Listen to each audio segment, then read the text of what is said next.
Dans cette série de DIY on Wheels, une Austin Cooper S de 1964 reçoit une restauration body-off. Dans l'émission précédente, Carl a pu enfin chercher le body à la carrosserie. Avant d'entamer la construction, il doit poursuivre l'assemblage du bloc moteur. Maintenant, je vais monter les tiges de culbuteur dans les guides de soupape. Je les laisse simplement descendre prudemment, jusque tout en bas, afin qu'elles s'ajustent joliment.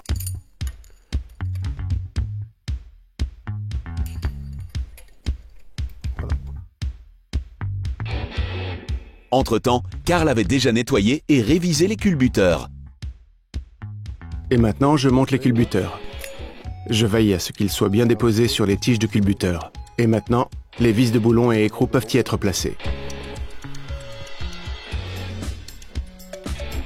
En premier, la vis de boulon qui se prolonge jusque dans le conduit d'eau. Là, Carl applique un peu de silicone par précaution. Là, vous voyez ressortir le silicone en serrant cette vis de boulon. Il entre juste dans le conduit d'eau et ceci est maintenant entièrement rebouché.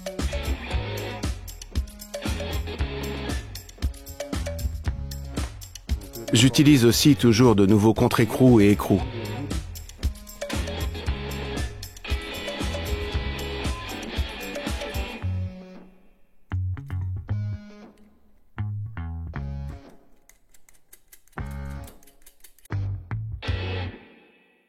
Maintenant, d'abord tout serrer de façon provisoire.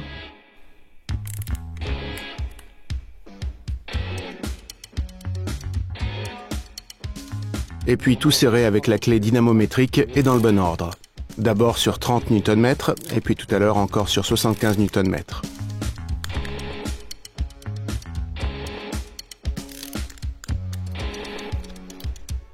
Je serre une première fois la tête de cylindre et on serre encore également les 4 écrous restants des culbuteurs sur 30 Nm.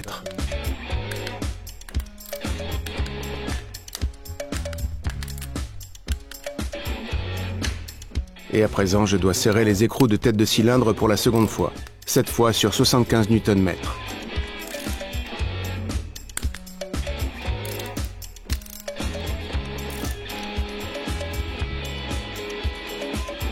La tête de cylindre est désormais entièrement serrée.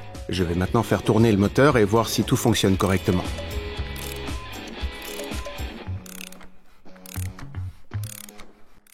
Et je peux maintenant contrôler que le timing est correct. Je verrai maintenant si les marques correspondent. Regardez, la soupape d'admission commence à s'ouvrir un peu et les marques sont parfaitement alignées.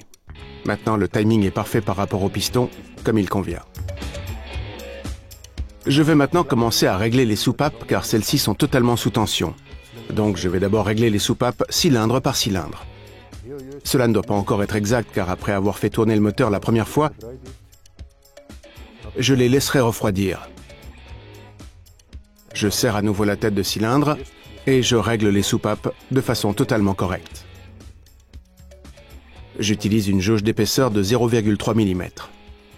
Voilà, c'était le premier cylindre. Maintenant, je fais le suivant. La séquence est toujours la même. Pour un 4 cylindres, la séquence est toujours 1, 3, 4, 2. Donc 1, 3, 4. Et puis 2, c'est aussi la séquence de l'allumage et il vaut donc mieux régler les soupapes également de cette façon. Le réglage du jeu des soupapes s'effectue à chaque fois de la même manière. Carl desserre l'écrou, ce qui permet d'adapter la vis de réglage.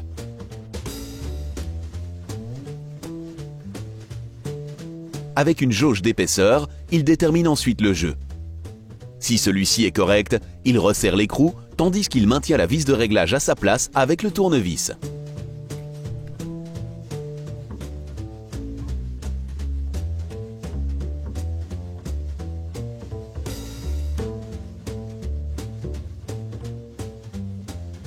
Voilà, encore contrôlé. Je dois maintenant garder à l'œil le 4e cylindre. Quand celui-ci culbute, ceux-ci sont libres. Et vous pouvez donc les mesurer correctement. C'était donc le premier cylindre. Le prochain que je contrôle est le 3e. Et pour savoir si celui-ci se trouve totalement en haut, je dois regarder si le second cylindre culbute. Et ainsi, Karl contrôle encore partout le jeu des soupapes. Maintenant, le jeu est partout correct. Le moteur peut être redémarré. Je peux continuer par la distribution, et avec le distributeur, je place d'abord le premier cylindre sur la course de travail. Cela veut dire que le quatrième cylindre culbute. Il est donc libre. Et puis, je peux insérer l'engrenage. Cela veut dire que le distributeur doit être réglé de telle sorte qu'il reçoit cet allumage, que la bougie ici reçoit maintenant son allumage pour enflammer le mélange de carburant. Ceci crée une pression qui pousse le piston vers le bas. Je vais donc commencer par monter cet engrenage. Toujours commencer par insérer à plat. Puis pousser, voilà. Et il tourne de lui-même sur l'arbre à cames. Cela devrait être correct maintenant. Je peux le contrôler. Je prends un ancien distributeur. Je l'insère. Celui-ci n'est pas encore totalement enfoncé. Voilà. Donc la distribution, également la chaîne de distribution, les culbuteurs et le réglage du distributeur, tout correspond aux prescriptions du fabricant. Maintenant que je suis certain que la distribution complète et le timing sont corrects, je peux serrer cet écrou. Pour cela, j'ai acheté une rondelle de blocage et l'écrou à nouveau par-dessus.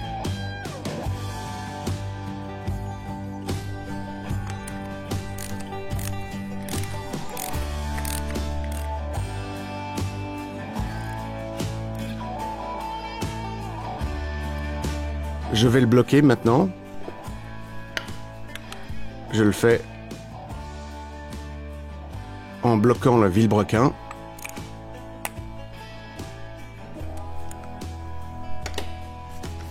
Cet écrou doit être serré avec 88 Nm.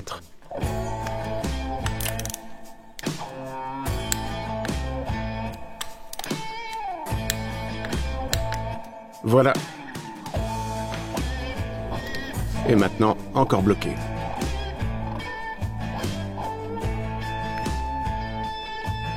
Quand celui-ci est bloqué, Karl peut monter le couvercle de distribution. Celui-ci a déjà été doté d'une bague de retenue d'huile. Quand nous montons celui-ci, je dois le centrer avec la poulie dessus afin que celle-ci se situe au bon endroit. Car si sa position n'est pas correcte, la poulie s'y ajustera, mais elle frottera peut-être trop sur le bas ou le haut, de telle sorte que ce joint ne sera plus optimal. Celui-ci doit être donc parfaitement centré sur le moteur.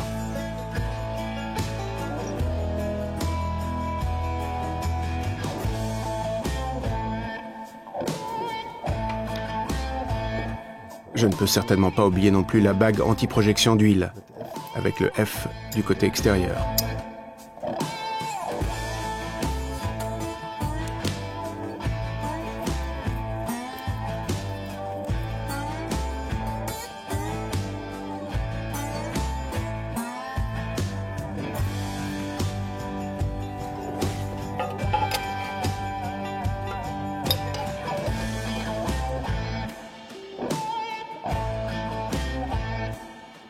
Maintenant, vous voyez bien que ceci doit être bien centré pour se situer juste au milieu.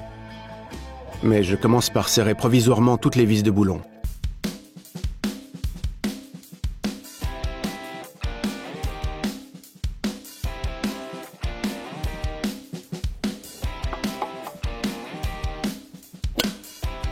Voilà, il est maintenant centré. Je peux serrer toutes les vis de boulon afin que tout soit bien en place.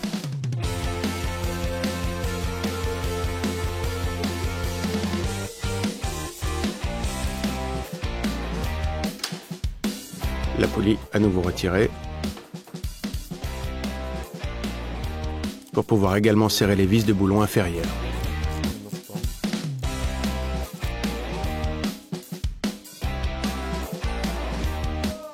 Et la poulie peut être replacée maintenant. Maintenant que celle-ci est montée correctement, le moteur peut à nouveau tourner. L'étape suivante consiste à retirer ces anciennes vis de boulon, également un peu abîmées, et les remplacer par de nouvelles. Je ne rencontrerai pas de problème plus tard pour monter le collecteur d'admission et le collecteur d'échappement. Pour cela, j'ai un nouveau set avec toutes les vis de boulon.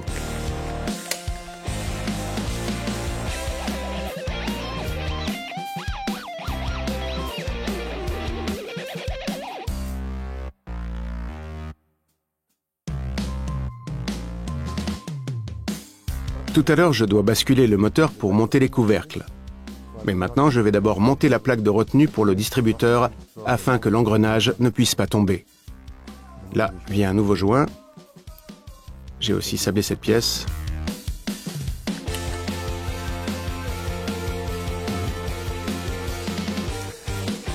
Si je bascule le moteur, cet engrenage reste en place et ne tombe pas.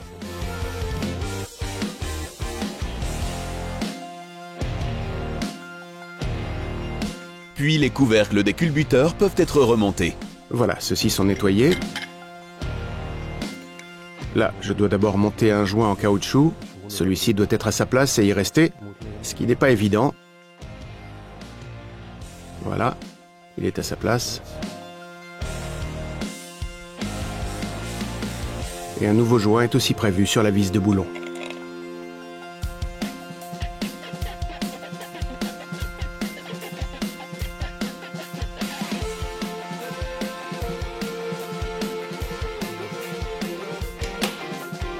Ici se trouve aussi un tube d'aération pour la ventilation du carter. Je vais le prolonger. À quoi sert-il? Eh bien, quand les pistons descendent, il se crée aussi une certaine pression dans le carter et ici dans le bas, dans la boîte de vitesse. Cette pression doit pouvoir s'échapper quelque part. Quelque chose qui se déplace vers le bas crée une pression. Cette pression peut s'échapper via les culbuteurs et via ce tube. Cela peut s'échapper vers l'air extérieur. Sur un moteur moderne, ceci n'est plus autorisé parce que des vapeurs d'huile s'échappent toujours également vers l'extérieur.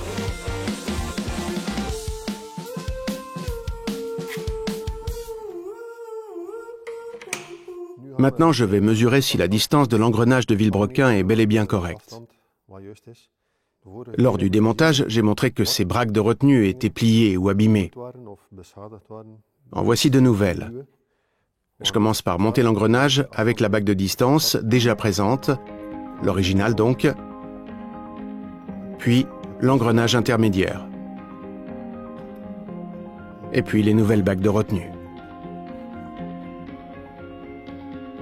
Ici, le jeu doit se situer entre 0,1 mm et 0,18 mm, donc il faut vérifier maintenant avec une jauge d'épaisseur.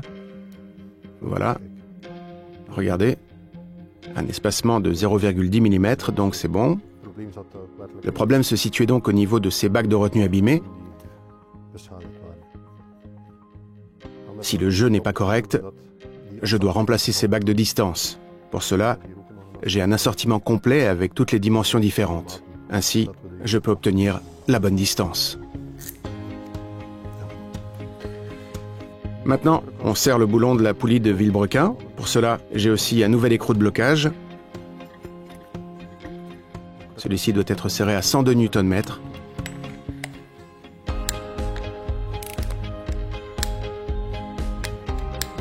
Voilà. Maintenant, encore bloqué.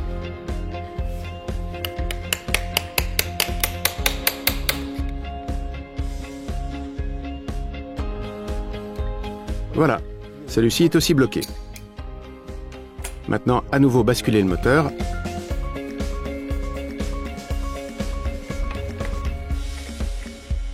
Maintenant, on va monter le régulateur de pression. Ceci est le régulateur de pression d'huile.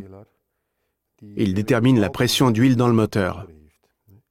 La pompe à huile donne toujours trop de pression. Ceci est le régulateur de pression, monté à l'intérieur. L'huile y arrive en premier lieu, elle est aspirée via la pompe à huile, via ce conduit, à travers la pompe à huile, et arrive chez le régulateur de pression. Celui-ci règle la pression d'huile. Beaucoup de personnes pensent que leur pompe à huile est cassée parce que la pression est insuffisante. Non, cela n'a rien à voir. Celui-ci détermine la pression. Ici, la soupape s'ouvre, elle se referme quand la pression est trop élevée et la pression disparaît. C'est un mouvement constant d'ouverture et de fermeture. Il vaut toujours mieux aussi la monter avec un peu d'huile.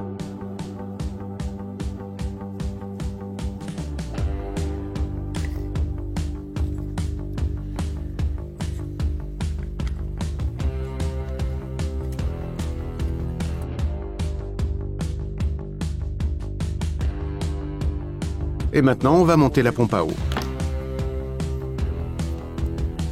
Pour cela, Karl utilise effectivement une nouvelle garniture.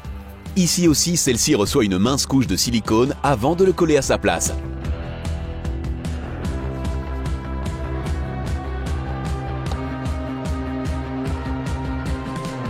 Quand la pompe à eau est bien fixée, la conduite doit être encore raccordée. Voilà. Maintenant, je suis prêt à monter le bloc moteur sur la boîte de vitesse. Et pour cela, je dois à nouveau basculer le bloc moteur pour pouvoir positionner les joints correctement. Et je peux alors le placer sur la boîte de vitesse.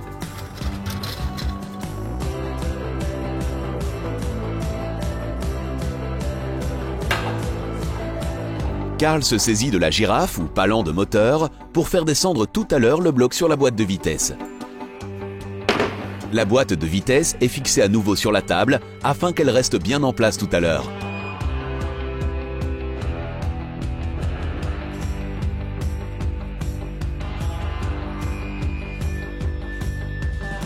Karl prépare aussi les bonnes garnitures.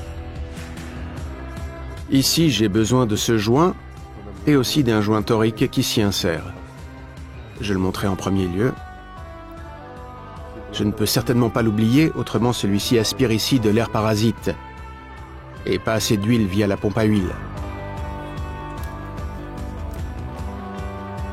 Voilà, je collerai d'abord ces joints au bloc moteur, mais je vais d'abord encore préparer toutes les vis de boulon pour pouvoir tout assembler tout à l'heure.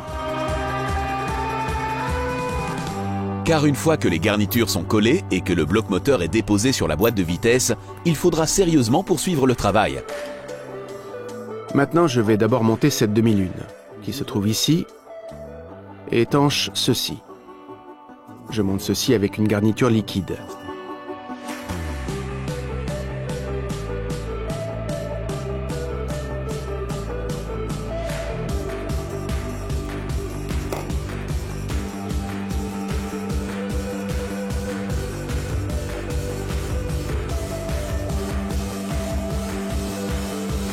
Je l'applique aussi dans le haut.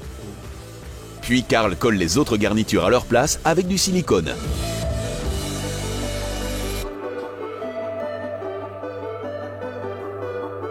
Maintenant, je vais basculer le moteur et le suspendre au palan.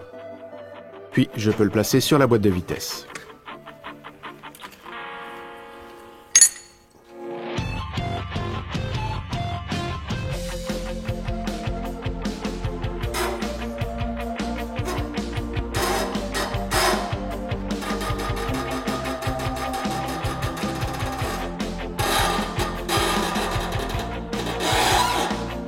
Voilà. Ceux-ci sont à nouveau réunis. Et maintenant, il s'agit de poursuivre le travail. J'ai encore environ un quart d'heure pour serrer le moteur. Autrement, ce silicone sèche complètement et je dois recommencer. Du coup, c'est pas vraiment le moment de faire une pause.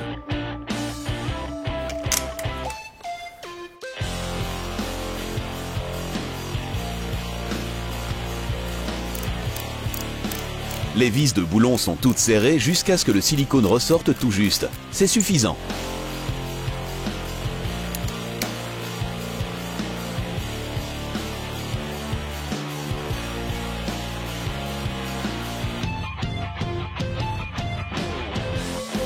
Maintenant, je vois le fonctionnement des engrenages intermédiaires. Transfert du vilebrequin via les engrenages intermédiaires vers la boîte de vitesse. Et ici, on peut voir le cardan tourner.